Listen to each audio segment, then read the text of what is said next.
Amados hermanos, amigos que nos visitan, sean todos bienvenidos, quienes están a través de las redes sociales. Vamos a ir a la palabra en esta mañana. Para quienes nos han estado acompañando, hemos estado hablando acerca de la noticia que es un poco triste, pero que al final se convierte en gozo y alegría, que es la caída del hombre. Esta mañana voy a invitarles que vayamos a Génesis capítulo 3. Quiero que todos lo leamos, porque es importante cuando nosotros leemos la palabra, leerla nosotros y en voz alta. Porque muchas veces, y a mí me ha pasado, yo leo la palabra y cuando me sorprendo a mí estoy leyendo mentalmente. Y cuando uno lee mentalmente a veces divaga. Está leyendo pero no está leyendo. Pero cuando uno lee a viva voz, esa voz hace un eco como en el corazón y es mucho más edificante la palabra de Dios.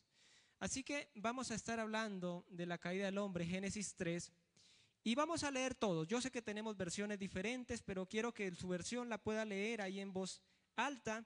Y al ser el texto base de toda la enseñanza, yo no la voy a leer con el micrófono para que no de pronto se confunda con su versión, pero quiero que todos la leamos a viva voz a la cuenta de 3. 1, 2 y 3.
Amén.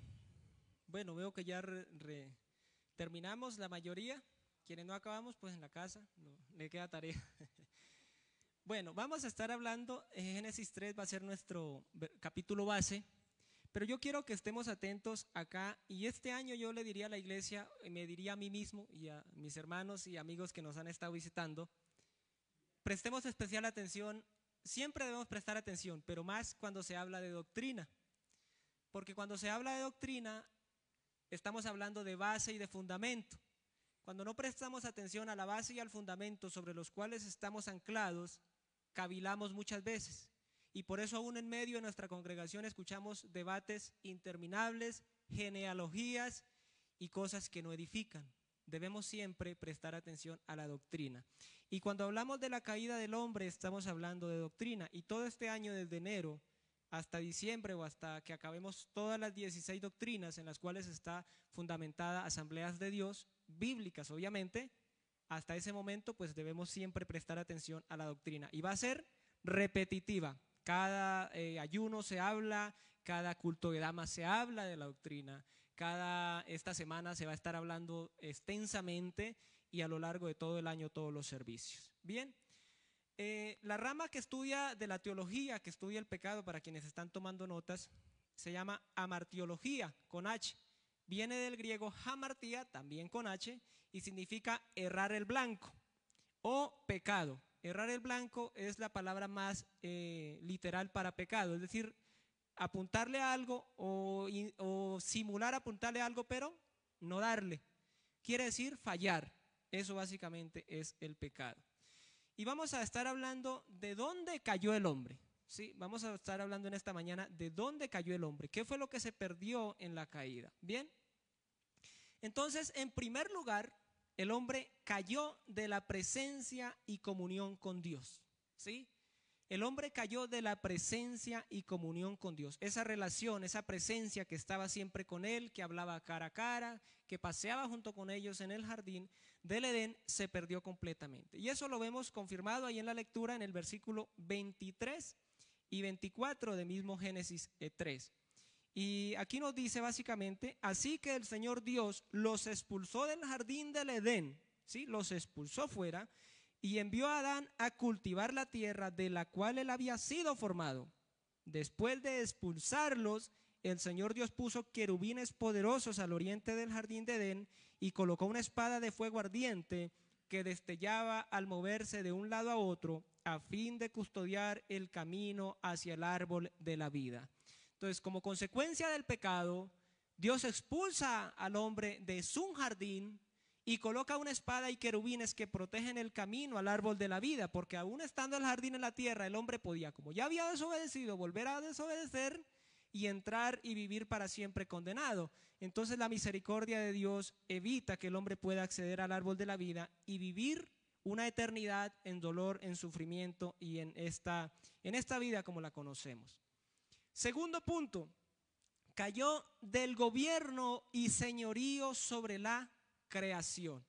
Recordamos todos que el hombre y la mujer fueron colocados para administrar la tierra, ¿sí? La ayuda idónea y el hombre tenían que laborar en la tierra de una manera obviamente pacífica, no como la conocemos hoy en día, administrar, guiar, le puso nombre a todos los animales, como la misma palabra no lo dice, etcétera, etcétera. Pero de ese gobierno y de ese señorío el hombre cayó. ¿A quién acá no lo ha mordido alguna vez un perro? ¿O lo ha correteado una vaca? Eso no debería suceder porque nosotros está el señorío, ¿sí? O que lo ataque una serpiente, o que lo pique un alacrán o una avispa. Eso no debería suceder, ¿sí? Eso sucede como consecuencia de la caída del hombre. Génesis 3:17 nos habla de ese tema y nos dice, para quienes dicen que estoy leyendo un poco raro, esta es la Nueva Traducción Viviente, no se preocupen, ahí en su versión que tengan lo pueden leer. Dice, y al hombre le dijo, dado que hiciste caso a tu esposa y comiste del fruto del árbol del que te ordené que no comieras, la tierra es maldita por tu culpa. Toda tu vida lucharás para poder vivir de ella. Lo que antes era un descanso ahora se volvió una lucha, una pelea. ¿sí? Por eso es que el hombre hoy en día, si quiere montar un caballo, primero tiene que domarlo y a veces se gana sus porrazos, como llamamos nosotros. Si va a amansar una vaca, primero se gana unas trompadas, un par de patadas y tiene que golpearla y sujetarla y subyugarla para que el animal haga caso. Antes no, antes actuaban a la voz del hombre. El hombre hablaba y los animales obedecían. Hoy en día toca domarlos con esfuerzo para que nos hagan caso. Y todavía de vez en cuando, por muy domado que esté, tiene uno que andar con cuidado porque en cualquier momento puede volverse en nuestra contra, ¿verdad? ¿De qué más cayó el hombre? Cayó en tercer punto, de la vida de Dios, que esa vida de Dios es en sí mismo la salvación. Y eso lo vemos básicamente en Génesis 2:17. Un poquito más atrás, ahí vemos la cita que nos dice: excepto del árbol del conocimiento del bien y del mal, si comes de su fruto, sin duda morirás. Estaba la advertencia que se desobedeció en Génesis 3. Entonces estaba la advertencia: el día que comas de este fruto, morirás, ¿sí? Y era una advertencia real, concreta y severa. No como muchas veces hacen los padres con los hijos: si sigue molestando, le voy a pegar. Y esta es la 10ª vez que se lo digo.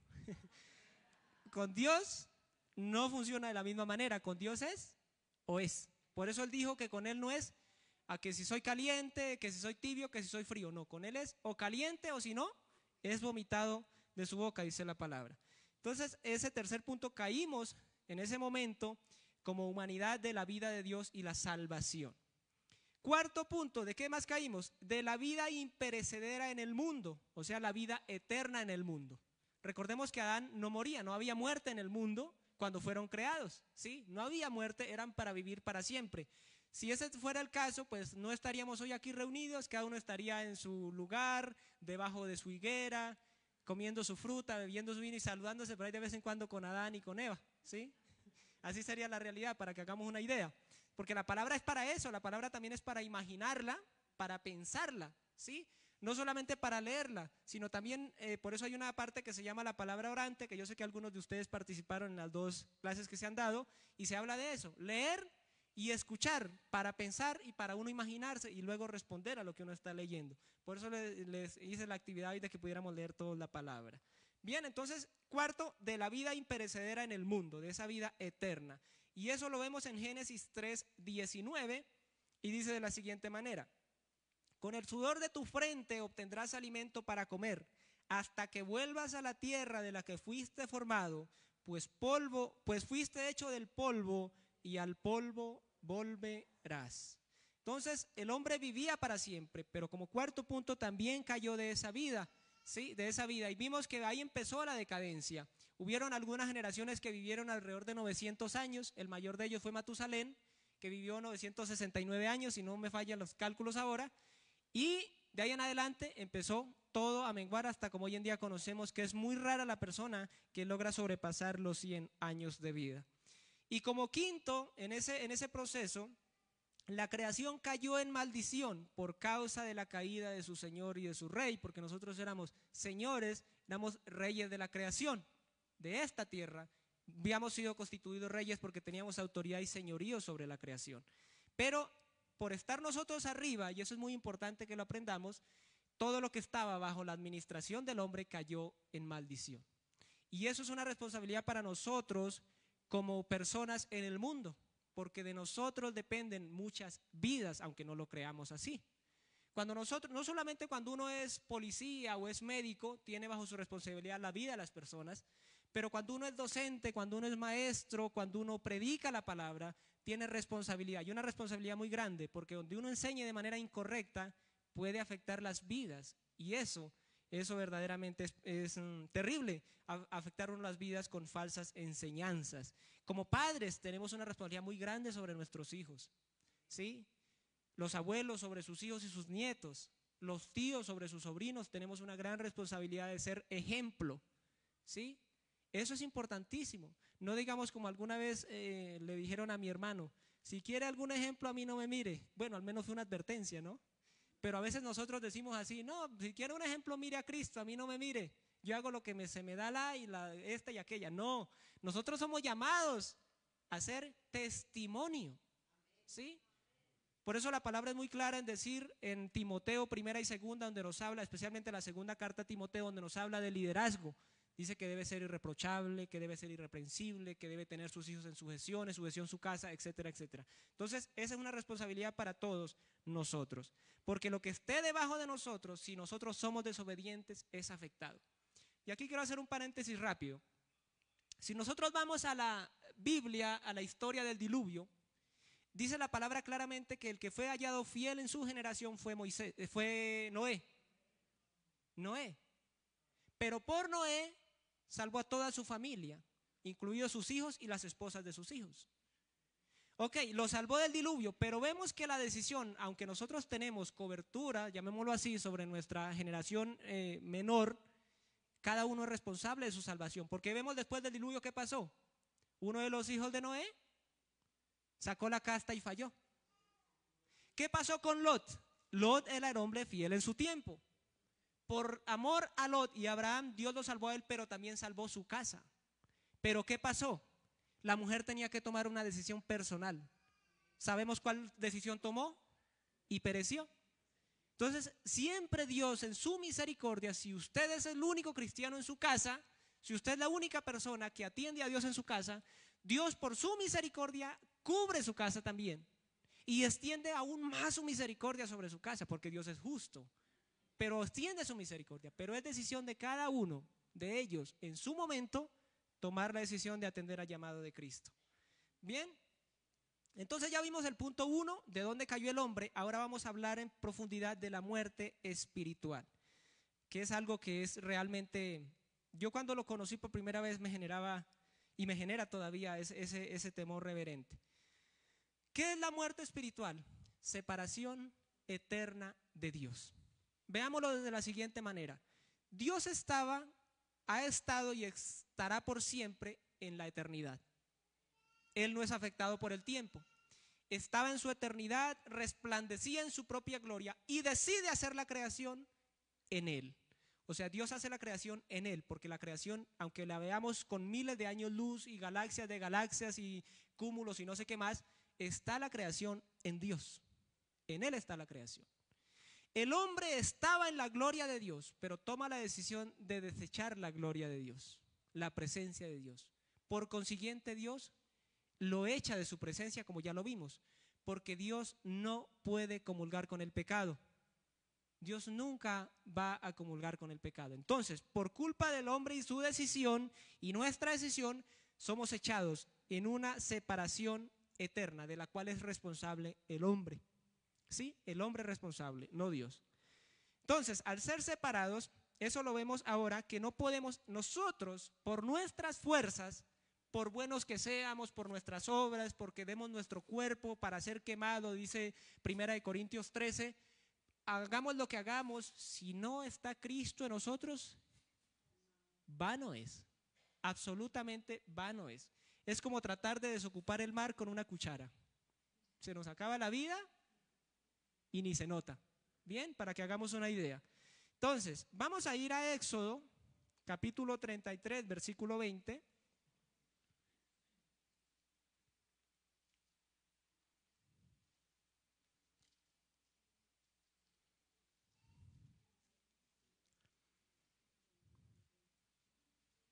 Esta versión dice, Éxodo 33, 20, sin embargo, no podrás ver directamente mi rostro, porque nadie puede verme y seguir con vida. Eso lo estaba hablando bajo la ley, bajo el antiguo pacto y ya prácticamente bajo la ley, nadie podía acercarse a Dios. ¿Qué pasó con Moisés en el monte Sinaí? Tuvo que descalzarse los pies. ¿Qué pasó con Josué cuando pasó el Jordán?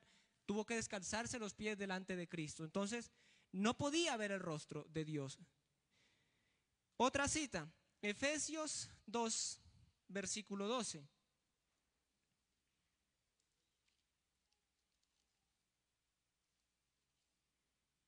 Efesios 2, versículo 12 dice lo siguiente.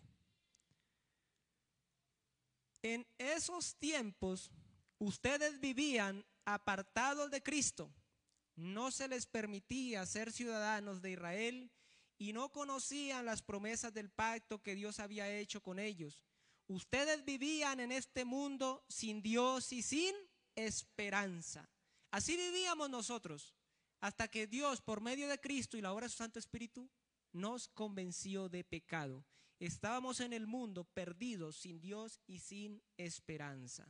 Eso es algo que es algo muy fuerte, porque yo digo, o sea, separado de la fuente de la vida es simplemente estar muerto.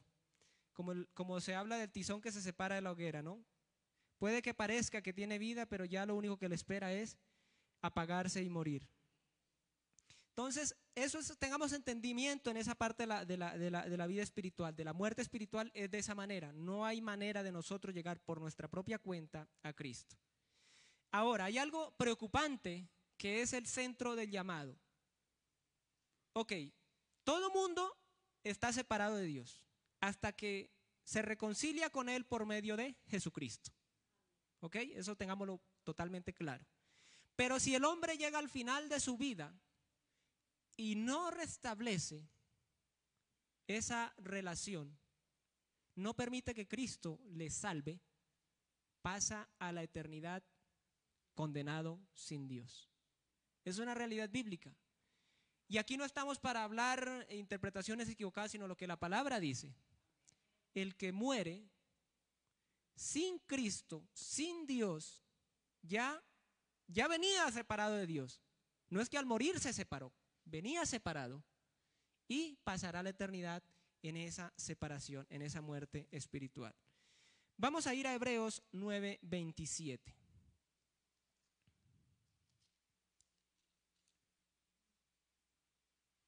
Hebreos 9:27 dice: y así como cada persona está destinada a morir una sola vez, y después vendrá el juicio. La Reina Valera dice: y después de esto el juicio. Entonces, para los seres humanos, y esto es doctrina, y si vemos la doctrina está incluida dentro de lo que está diciendo la palabra, está determinado para los hombres que mueran una sola vez y después de esto el juicio. Aquí no vamos a cavilar entre que la reencarnación, en que nos reencarnamos en un animal, en esto, aquello. Eso es, dejémoselo a los que están sin Dios y sin Cristo en el mundo.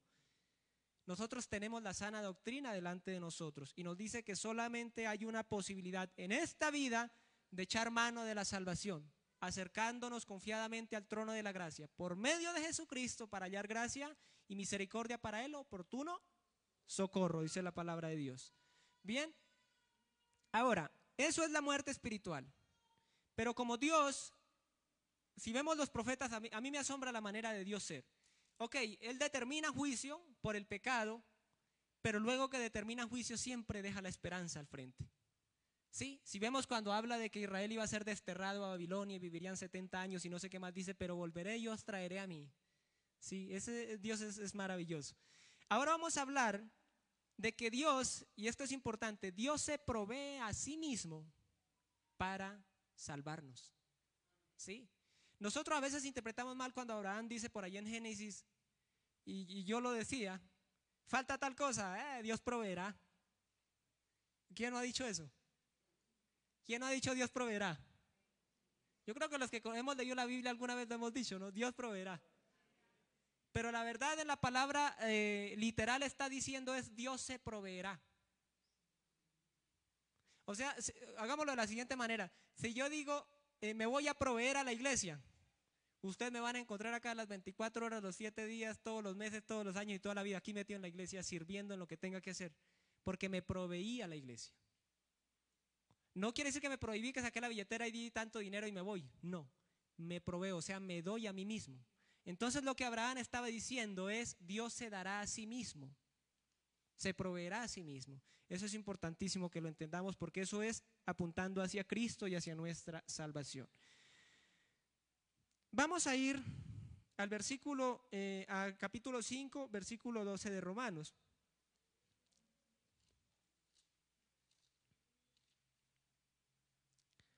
Romanos 5, versículo 12, dice lo siguiente: cuando Adán pecó, el pecado entró en el mundo. El pecado de Adán introdujo la muerte, de modo que la muerte se extendió a todos porque todos pecaron. Más adelantico vamos al 19, versículo 19 al 21. Dice lo siguiente: por uno solo que desobedeció a Dios, muchos pasaron a ser pecadores, pero por uno solo que obedeció a Dios, muchos serán declarados justos. La ley de Dios fue entregada para que toda la gente se diera cuenta de la magnitud de su pecado. Pero mientras más pecaba la gente, más abundaba la gracia maravillosa de Dios. Entonces, así como el pecado reinó sobre todos y los llevó a la muerte, ahora reina en cambio la gracia maravillosa de Dios, la cual nos pone en la relación correcta con Él y nos da como resultado la vida eterna por medio de Jesucristo nuestro Señor. Bien, entonces, Dios nos perdonó a quienes hemos confiado en Él y creído en Él, ¿sí? Porque el centro de todo, el meollo del asunto es la fe, es creer, ¿sí? Creer. A quienes hemos creído en Él, Él nos perdonó nuestros pecados pasados, presentes y futuros. ¿Por qué? Porque nada nos puede separar de su amor. ¿Dónde debe estar nuestra certeza? ¿Le hemos verdaderamente creído a Él? ¿Realmente le hemos creído? ¿O el día de mañana tenemos la intención de cambiar de opinión? No, de pronto es mientras voy a la iglesia y llega el fin de año y no soy más cristiano. ¿Sí? Dijo Pablo, de los cuales yo fui el primero. Yo decía, llegó diciembre y guardemos la Biblia y saquemos los 50 de Joselito. No, de verdad, y es risa porque yo lo digo de mí mismo, pero es que de nosotros debe haber una naturaleza que clama por justicia, que clama por misericordia, que clama por amor, por salvación, por rectitud. Pero si nos va y nos viene como si nada, ahí no hemos nacido de nuevo. Porque yo me di cuenta que yo iba el fin de año, apagaba el celular, como se dice, pero yo no me sentía bien. Dentro de mí había algo que quemaba, algo que no me dejaba estar tranquilo. No me dejaba estar tranquilo, ya no disfrutaba las cosas de antes. Y el Espíritu Santo empezó a alejarme de todo eso y a alejar todo eso de mí, porque va en los dos sentidos. Pero si nos va como nos viene, ahí debemos tener cuidado. Vamos a ir a Colosenses, capítulo 2, versículo 13.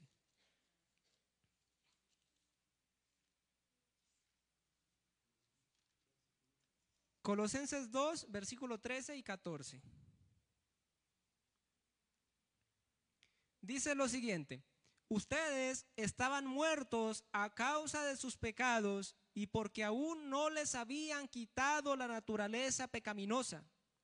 Entonces Dios les dio vida con Cristo al perdonar todos nuestros pecados. Él anuló el acta con los cargos que había contra nosotros y la eliminó clavándola en la cruz. La Reina Valera dice quitándola del medio y clavándola en la cruz. ¿Cuál era el acta de los decretos que nos condenaba? La ley. Porque la ley dice que el que la quebrante en una sola parte es responsable de toda la ley. ¿Sí? Es como decir en Colombia la ley humana. Puede que la persona no sea borracho, no haga esto, no haga aquello, pero se pasó un semáforo en rojo y ocasionó un accidente. Ya es responsable de la ley. Se le salió el viejo hombre y golpeó a alguien, ya es responsable ante la ley. ¿Sí? Entonces, la ley de Dios es lo mismo. Cualquier infracción que haya mental, en el corazón, en los sentimientos, ya quebranta la ley y esa ley nos condenaba. Porque la ley dice claramente, el que haga estas cosas vivirá por ellas. La gracia de Dios dice, el que tenga fe y crea en mí, aunque esté muerto, vivirá.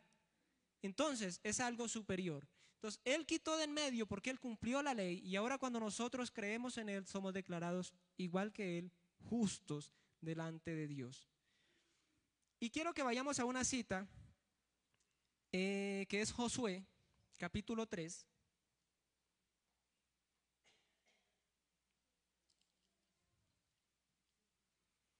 Josué capítulo 3 y vamos a leer los versículos del 14 al 17.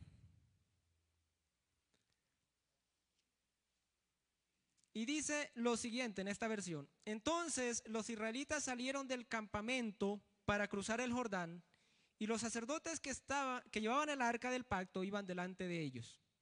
Era la temporada de la cosecha y el Jordán desbordaba su cauce. Pero en cuanto los pies de los sacerdotes que llevaban el arca tocaron el agua a la orilla del río, versículo 16, el agua que venía de río arriba dejó de fluir y comenzó a amontonarse a una gran distancia de allí, a la altura de una ciudad llamada Adán, que está cerca de Zaretán.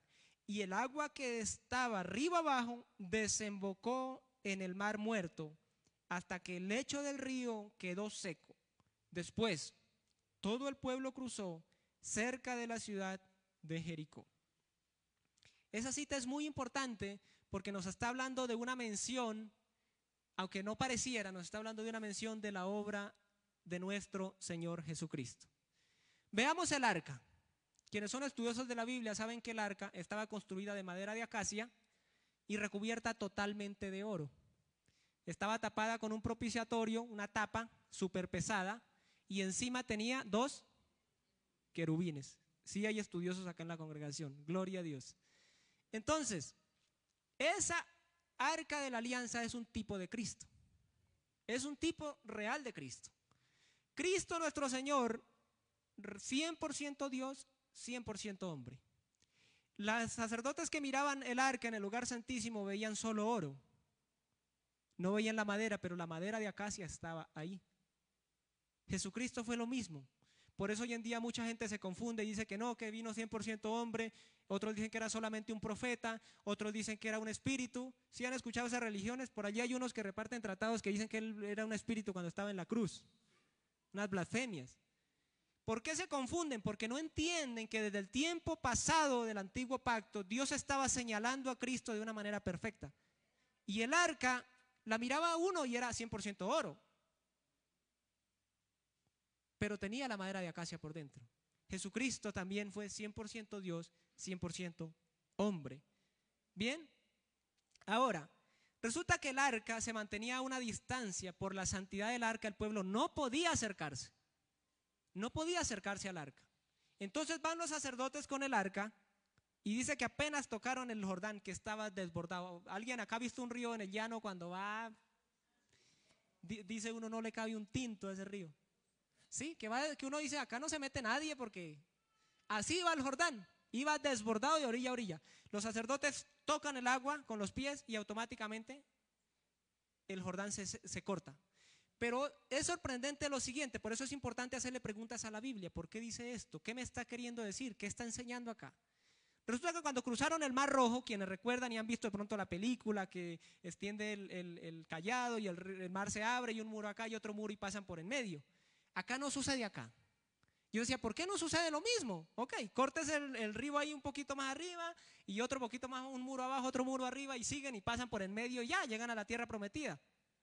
Pero ¿por qué dice que el agua se recoge de la parte de que viene hasta llegar a la ciudad de Adán? Dice la Reina Valera, esta dice la ciudad de Adán. Y dice que la otra parte sigue corriendo hasta que desemboca completamente. Y todo el lecho del río queda seco. Yo decía, esto está raro. Aquí Dios está tratando de decir algo. Resulta que al ser el arca un tipo de Cristo, cuando Cristo entra su historia en el mundo, Él entra en el mundo. Encarna en el mundo, una sola vez y para siempre. Es crucificado en la cruz y al ser crucificado en la cruz, todos los pecados de los que murieron creyendo en Él son recogidos hasta Adán. Todos los que murieron en el antiguo pacto con su mirada puesta en Cristo, y ahí podemos embarcar todos los patriarcas, incluido obviamente Abraham, incluido Jacob. Por eso Abraham tuvo visiones, Dios le hablaba. Por eso dice que Dios le mostró las estrellas y él creyó lo que Dios le dijo y le fue contado por justicia.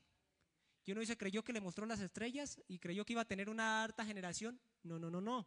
Cuando Dios le mostró las estrellas, le estaba contando que en un pueblo espiritual nacería por medio de Jesucristo. Por eso es que uno dice, ¿por qué este profeta habla de esto si nunca lo había aprendido? venía en el pueblo una tradición oral de una esperanza que vendría. ¿Y qué dice la palabra en Hebreos? Cuando habla de todos los padres de la fe, dice que lo vieron y lo saludaron.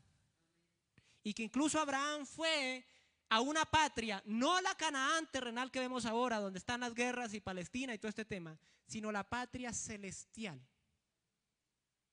Eso es algo maravilloso. A veces nosotros vemos el antiguo pacto y decimos, no, pues acá solo nos habla de leyes y de sacrificios y de condenas y de que hay que lapidar a piedras y hace esto. No, nos está transmitiendo una sombra de Cristo mismo. Y aquí nos está mostrando eso. Al ser el arca el tipo de Cristo, todos los que murieron creyendo en que vendría un Salvador, en Cristo Jesús, fueron salvos. Pero ¿por qué el agua sigue corriendo hasta que desemboca totalmente? Yo decía, ¿por qué no simplemente se para ahí y se queda ahí quieta? Sigue corriendo porque el sacrificio de Cristo continúa valiendo hasta que este mundo exista. La gloria sea para Dios.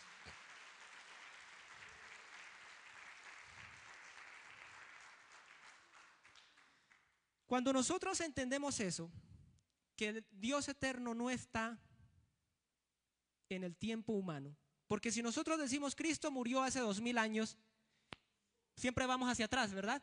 Siempre nos imaginamos 2000 años, uy, hace mucho. Pero para Dios el sacrificio de Cristo es en este momento. ¿Cómo es posible que Pablo diga, con Cristo estoy juntamente crucificado y ya no vivo yo, sino que vive Cristo en mí?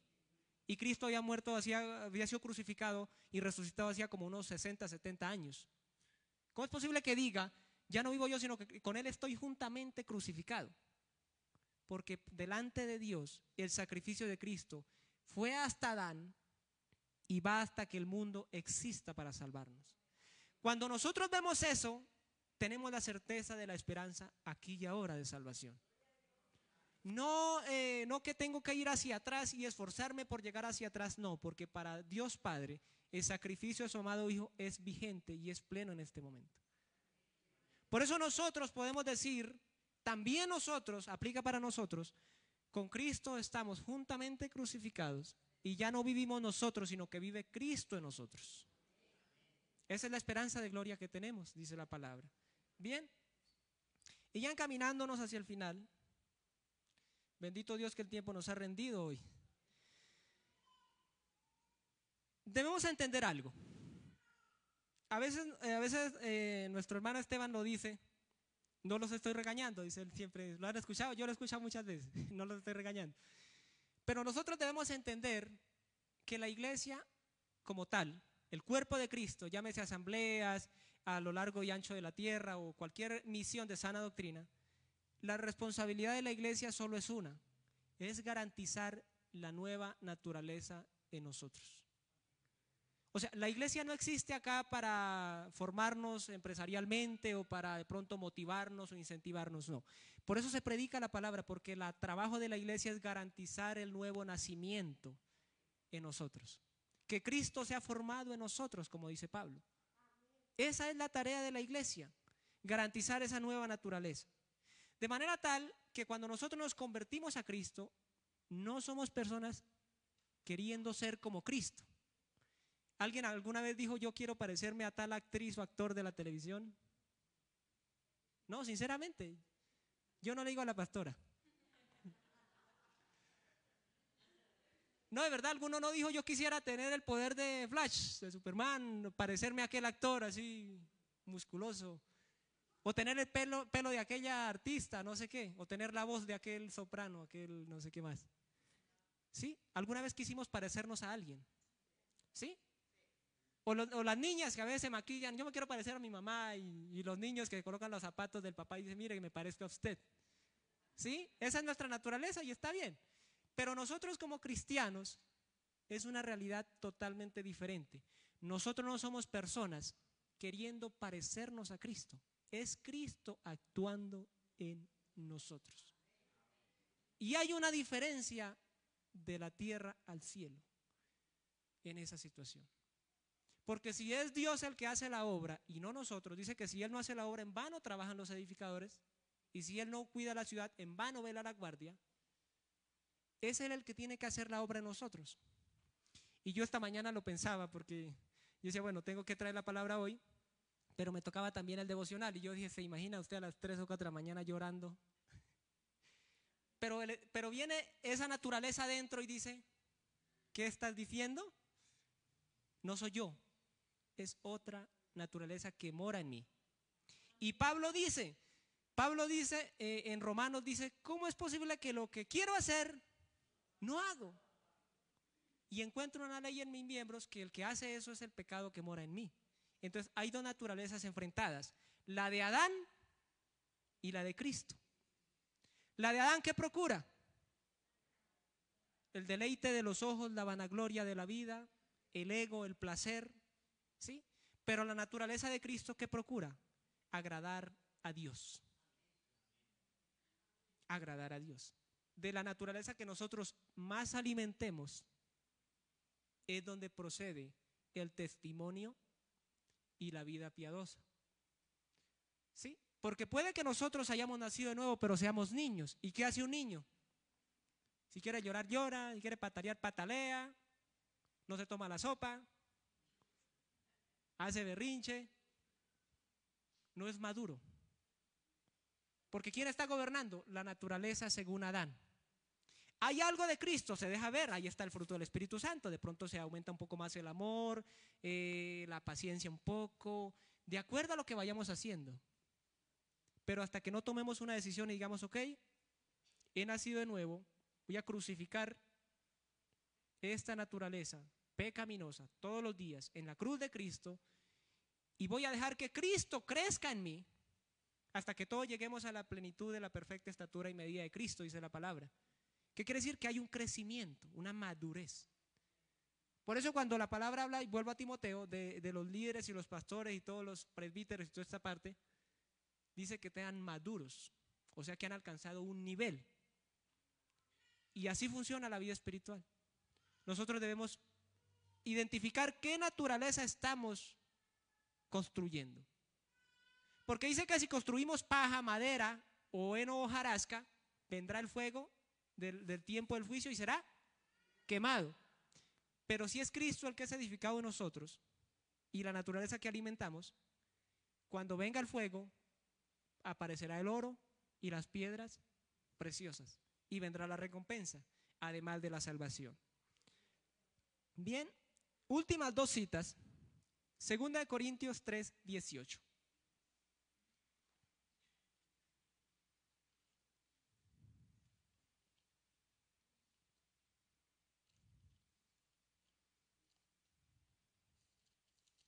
Se me perdió Corintios.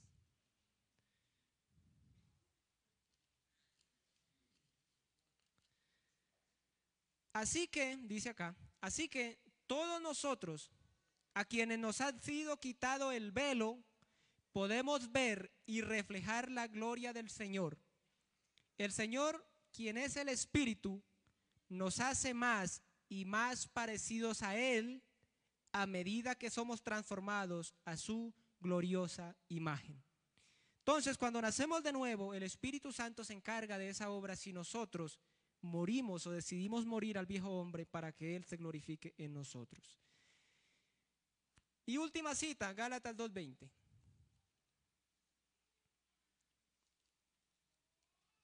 Gálatas 2:20 dice lo siguiente: mi antiguo yo ya ha sido crucificado con Cristo. Ya no vivo yo, sino que Cristo vive en mí. Así que vivo en este cuerpo terrenal confiando en el Hijo de Dios, quien me amó y se entregó a sí mismo por mí.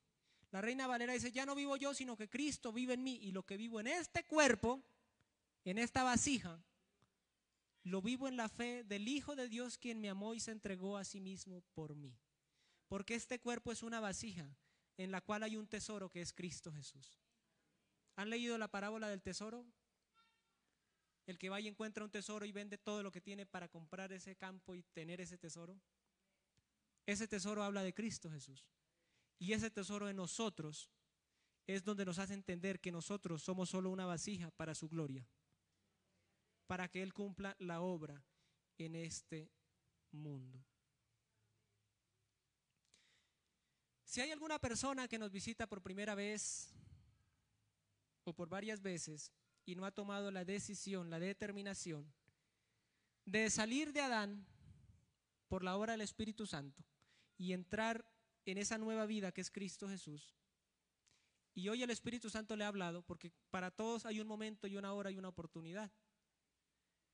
Yo invito a que la iglesia me acompañe, y si esa persona está con nosotros o quizá nos está viendo o nos va a ver a través de redes sociales, que pueda inclinar su cabeza con total confianza y certeza y con corazón sincero y decir delante de Dios: Padre Santo, maravilloso Dios, durante toda la vida he vivido sin ti y sin esperanza en el mundo.